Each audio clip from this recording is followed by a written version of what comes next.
ప్రస్తుతానికి మనం పశ్చిమ గోదావరి జిల్లాలో అయితే ఉన్నాం. పశ్చిమ గోదావరి జిల్లా అనగానే సంక్రాంతికి అయితే పెద్ద పేరు. వివిధ రాష్ట్రాల నుంచి కూడా సంక్రాంతి సంబరాలు జరుపుకోవడానికి పశ్చిమ గోదావరి జిల్లా, తూర్పు గోదావరి జిల్లా కూడా అందరూ కూడా వస్తూ ఉంటారు. అలాగే ఈ నేపథ్యంలో ఇప్పటివరకు మనం పొట్టేలు పందాలు చూసాం, ఎడ్ల పందాలు చూసాం, అలాగే కోడి పందాలు చూసాం. అదే వినూత్నంగా పశ్చిమ గోదావరి జిల్లాలో పందుల పందాలు కూడా నిర్వహిస్తున్నారు. ఇది అబద్ధం అనుకుంటున్నారు కాదు, నిజం. ఇది ఎక్కడో కాదు, పశ్చిమ గోదావరి జిల్లా తాడేపల్లిగూడెంలో అయితే నిర్వహిస్తున్నారు. ఇక్కడైతే పందాలు నిర్వాహకులు అయితే ఉన్నారు. అన్నిటికీ మరింత సమాచారం తెలిసిన ప్రయత్నం అయితే చేద్దాం. చెప్పండి, ఇప్పటివరకు కోడి పందాలు చూసాం, ఎడ్ల పందాలు చూసాం, పొట్టేలు చూసాం.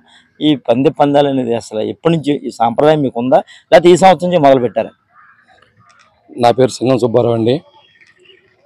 నేను ఏపీ ఎస్టీ గిరిజన సంక్షేమ సంఘం జిల్లా అధ్యక్షుడిని. ఇక్కడ మా గిరిజన సోదరులు అందరూ కూడా పందుల పోటీలు వేయటం చాలా ఆనందంగా ఉంది.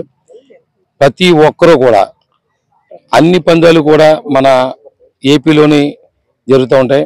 కానీ వాటికి ధీటుగా మా గిరిజన సోదరులందరూ కూడా ఈ సంక్రాంతి రోజున పందుల పోటీలు జరుపుకోవడం ఆనవాయితీగా ఉందండి. అయితే మీ జిల్లాలో పందుల నుంచి వేసుకుంటున్నారా, ఇతర జిల్లాల నుంచి కూడా ఈ పోటీలో పాల్గొన్నారంట?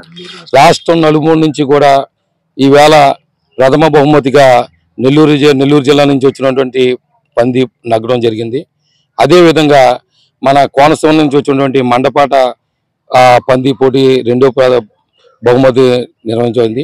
తణుకు మండలం అయినటువంటి మన తిరతపాడు పోటీ పంది మూడో బహుమతిగా జరగడం జరిగింది. అలాగే మన రాష్ట్ర నలుమూల నుంచి కూడా అన్ని జిల్లాల నుంచి కూడా రావడం జరిగిందండి మొత్తం. అయితే కోళ్ళకి తర్ఫీ ఇస్తారు, ఎడ్ల పందాలు కూడా ఎడ్లకి తర్ఫీ ఇస్తారు, అలాగే పొట్టెలు కూడా ఇస్తారు. పందులకి మీరు ఏమైనా తర్ఫీ ఇస్తారా లేదా? ఇది మామూలుగా అయితే కనుక మీ భాషలో చెప్పాలంటే కనుక ఇక్కడ గురిపోతు మామూలుగా మందల్లోని ఆ పోతులు ఎలాగైతే దెబ్బలాడుకుంటాయో అలాగే మా పందులు కూడా మందలు ఉంటాయండి. ఆ మందల్లోంచి పోతు ఒకటి పుట్టుకొస్తుంది. ఆ పోతు ఇతరం పోతుకొని ఉంటుంది. వాటికే మేము పందుల పోటీ నిర్వహిస్తాం తప్ప ఇది అసలు యాక్చువల్గా అయితే కనుక పందుల పోటీ అని ఉంటారండి. వాటిని ఏంటంటే కనుక రెండు వాటిని ఎలాగైతే దెబ్బలాడుకున్న బలబలాలు చూసుకుంటారు అంతే తప్ప ఏం కాదండి.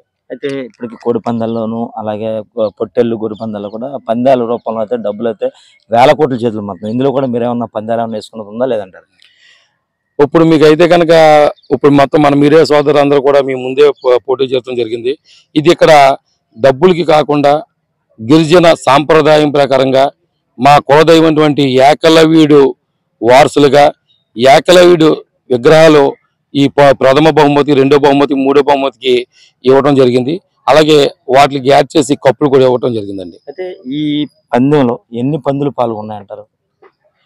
ఈ పందెంలోని ఒక పందానికి వచ్చి 2 పందులు కలుపుతా కుస్తీ పడతాయి. ఈ 2 పందుల్లోని ఏదైతే కనుక గెలిచిందో దానికి ఫస్ట్ బహుమతికి ఇవ్వడం జరుగుతుంది. అయితే ఇప్పుడు పందాలు అన్నారు కదా, ఈ పందాలు బహుమతులు అంటే ఏమి ఇస్తారు అసలు? బహుమతి అని అంటే కనుక నగదు గట్ట కాదండి.